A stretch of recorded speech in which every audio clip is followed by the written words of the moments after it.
बिस्मिल्लाहिर्रहमानिर्रहीम। बन्नू डिवीजन का जो मैथमेटिक का पोर्शन है पीएसटी पेपर का, हम उसको डिस्कस कर लेते हैं। The solution of 0.5x plus 1.1 is equal to 2.3। हमारे पास ऑप्शंस हैं, पहले हम इसको हल कर लेते हैं। सोल्यूशन से मुराद है कि हमने वेरिएबल की वैल्यू फाइंड करनी है। 0.5x plus 1.1 is equal to 2.3।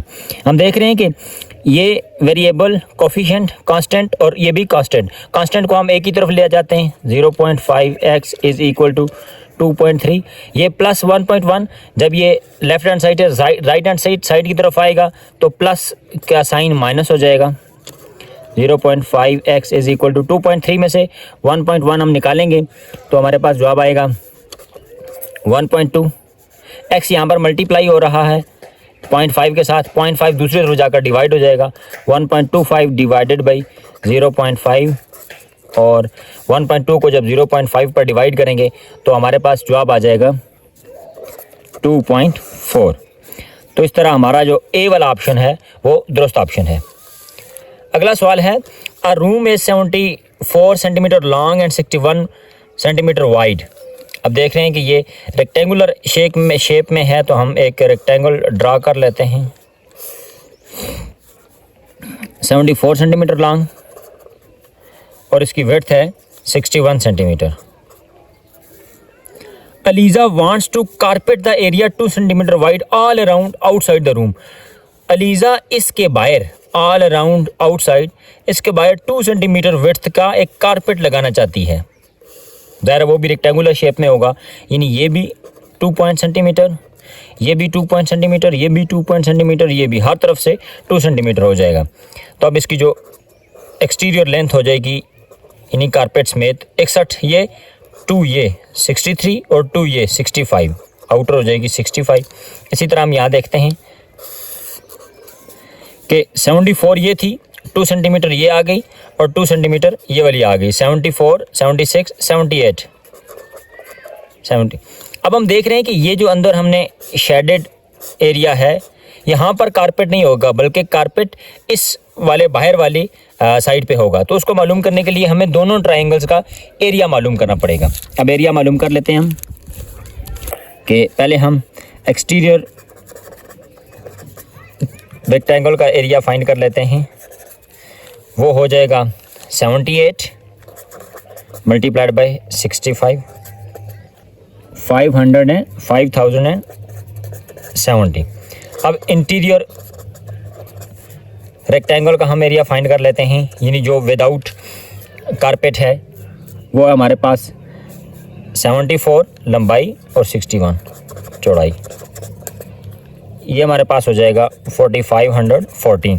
अब चूंकि ये अंदर वाला सारा इलाका खाली है, यहाँ पर हमने कारपेट नहीं करना बल्कि कारपेट इस सारे इलाके में करना है, तो इसलिए बड़ी ट्रायंगल के एरिया में से छोटी वाली रेक्टेंगल के एरिया में से छोटी वाली माइनस कर देंगे।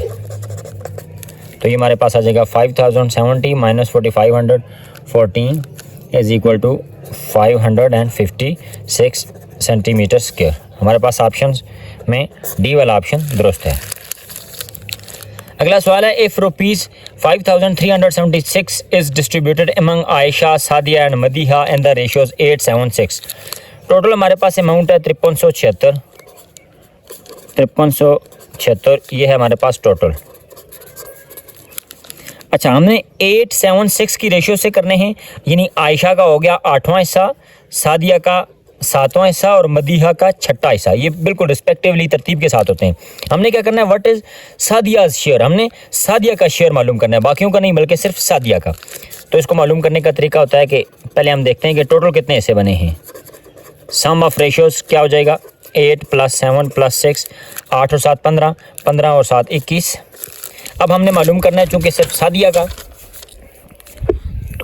हिस्सा है 7 सादिया का टोटल है 21 ज़रब 5376। 1 7 is 7, 3 7 are 21, 5 7 5 3 7 6 divided by 3।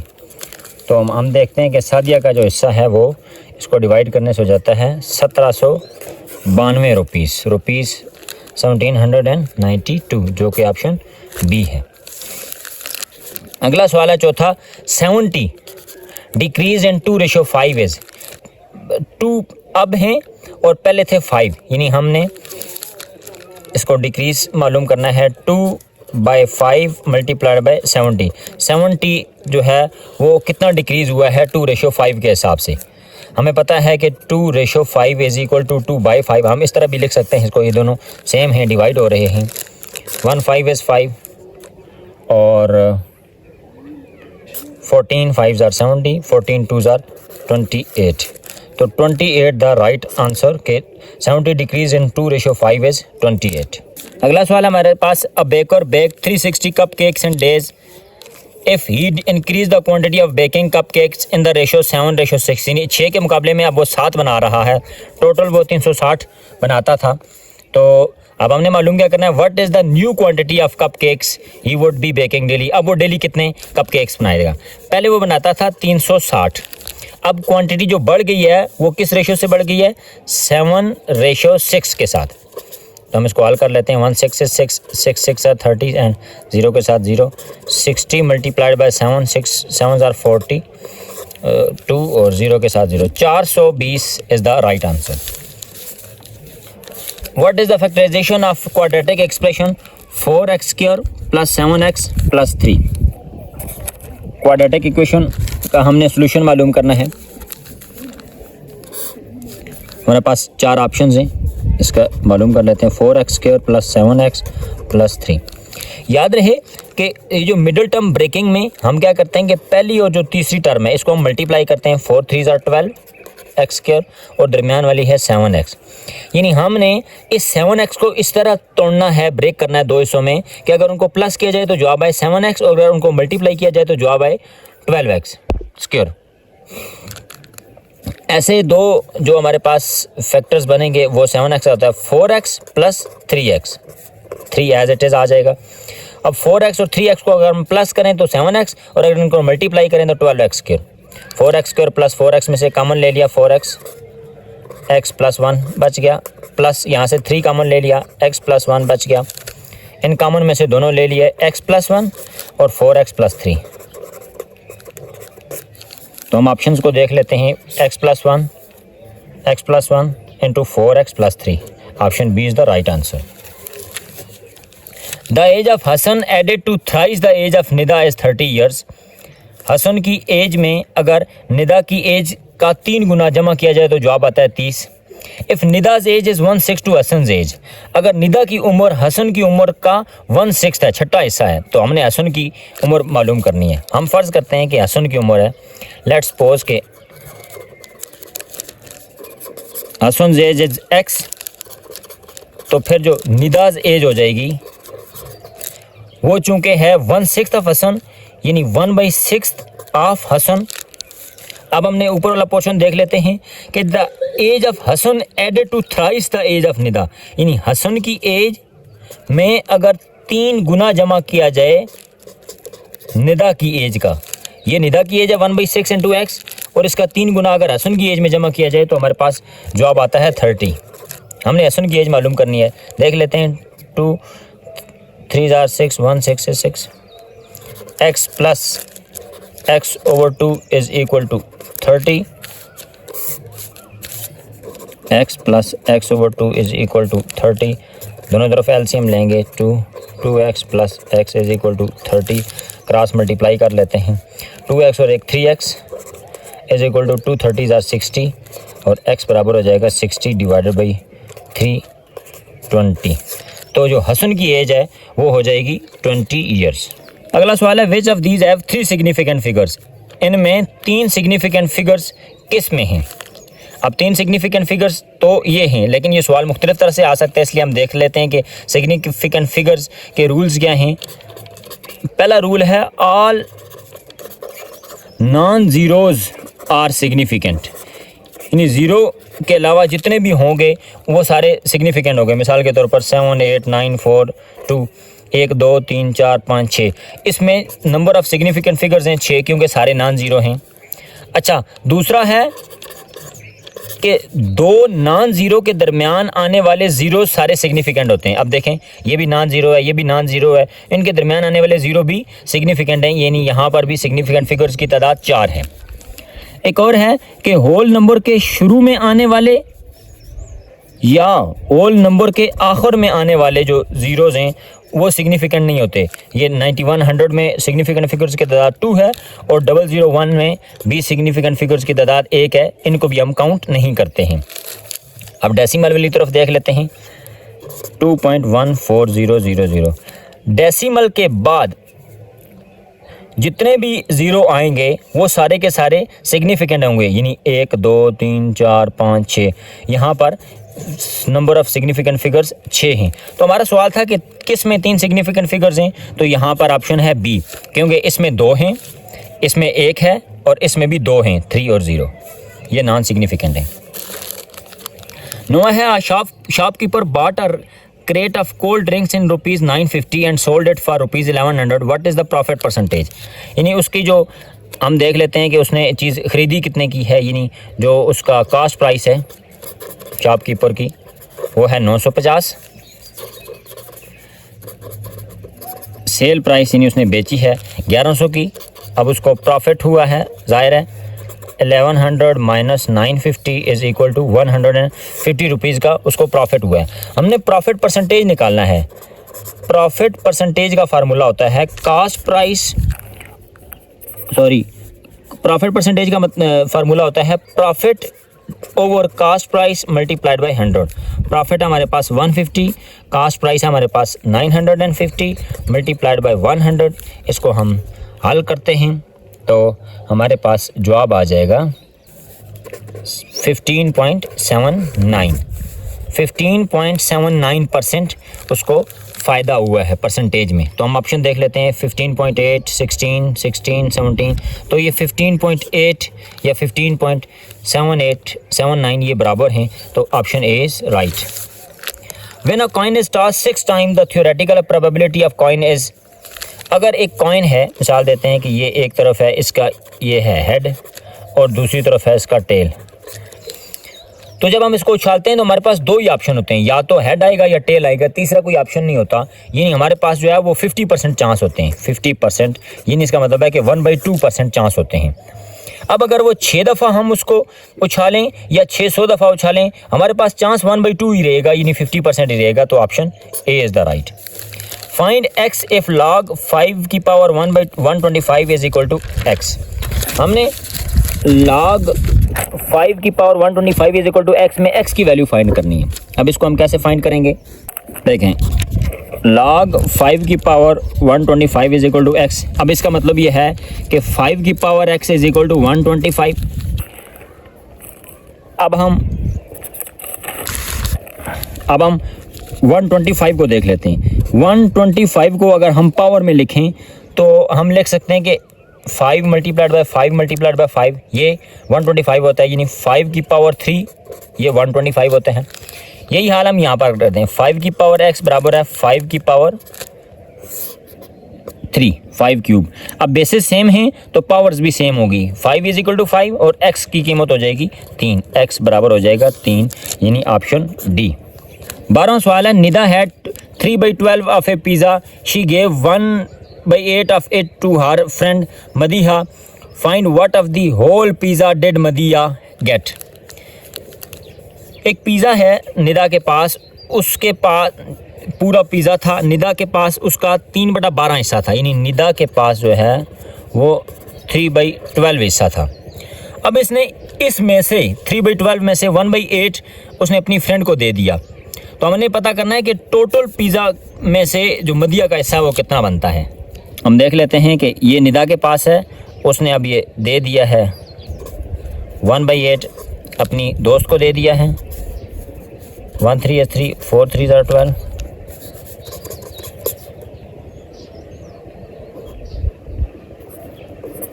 4 8 are 32।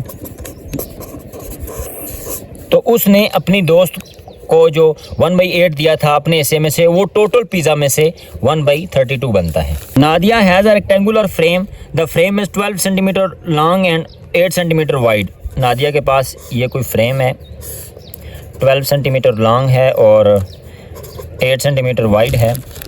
Nadia wants to put a ribbon around the frame. What will be the total cost of ribbon if 1 meter of its cost is ₹5? जो नादिया है वो इसके बाहर एक रिबन लगाना चाहती है, कोई भी रबड़ लगाना चाहती है, कोई भी चीज़ लगाना चाहती है और उसका रेट है कि ₹5 रेट है 1 मीटर का। तो हमें ज़ाहिर है ये बाहर वो चारों तरफ लगेगा तो हमें इसका पेरीमीटर निकालना पड़ेगा। रेक्टेंगुलर शेप है तो रेक्टेंगुलर का पेरीमीटर होता है 2 × L + W। 2 × L है 12, W है 8, 2 × 20 और 22 = 40। यानी टोटल जो लेंथ है हमारे पास वो 40 मीटर है। अब 1 मीटर का है ₹5 तो 40 का हो जाएगा 5 × 2 = 20, ₹200। Option B. अगला सवाल है हमारे पास, what is the average of 7 odd numbers from 21 to 33? 21 से लेकर जो 33 तक ऑड नंबर्स हैं वो 7 बनते हैं, उनकी एवरेज क्या है? हम देख लेते हैं कि ऑड नंबर वो होते हैं जिन पर 2 का टेबल नहीं जाता। 21, 23, 25, 27, 29, 31 और 33। इनकी तादाद 1, 2, 3, 4, 5, 6 और 7 है। अब हमने इसकी एवरेज निकालनी है। एवरेज से मुराद होती है सम डिवाइडेड बाई नंबर्स। हम पहले सब को इनको जमा कर लेते हैं तो हमारे पास जवाब आता है 189 और नंबर्स हैं 7। 189 डिवाइडेड बाई 7 तो हमारे पास जवाब आता है 27। Option C. अगला हमारे पास सवाल, the general term for sequence -5, 7, 19, 31 ये क्या हो जाएगी? अब हम देखते हैं कि पहले हम मालूम कर लेते हैं कि इनका डिफरेंस क्या है। 7 - -5 12 है, 19 - 7 ये भी 12 है, 31 - 19। यानी जो हमारे पास कॉमन डिफरेंस आया है डी, कॉमन डिफरेंस डी वो है हमारे पास 12। अब हमारे पास जो जनरल फार्मूला होता है किसी भी सीक्वेंस, अरिथमेटिक सीक्वेंस के मालूम करने का, वो होता है an = a + n - 1 × d। अब an क्या हो जाएगा? a से मुराद होती है फर्स्ट टर्म जो कि हमारे पास -5 प्लस n है हमारे पास एज इट इज़ n - 1 और d कॉमन डिफरेंस है हमारे पास 12। तो हमारे पास जो जनरल फार्मूला बनेगा वो बनेगा an = -5 + n - 1 × 12 जो कि है ऑप्शन नंबर डी। -5 + 12 -5 + 12 × n - 1। तरतीब चेंज करने से कोई फ़र्क नहीं पड़ता। Find the value of a + b + c when a + b ab + bc + ca = -4 और a² + b² + c² = 17। हम a + b + c का स्क्वायर मालूम कर लेते हैं जो कि होता है a² + b² + c² + 2 × ab + bc + ca। Values put करते हैं, हमें इसका नहीं पता तो एज इट इज़ लिख देंगे। a² + b² + c² हो गया हमारे पास 17 + 2 ab + bc + ca की वैल्यू आ गई -4। 17 ± -2 4 = 8। 17 में से 8 गए तो 9। ये वैल्यू आ गई है a + b + c² की। हमें स्क्वायर नहीं चाहिए बल्कि सिर्फ a + b + c चाहिए।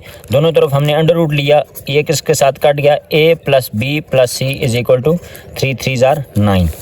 तो ऑप्शन बी इज़ करेक्ट। अगला सवाल हमारे पास, tan θ + secant θ = what? यानी tan θ और secant θ का मजमूआ किसके बराबर होता है? हमें पता है कि tan θ बराबर होता है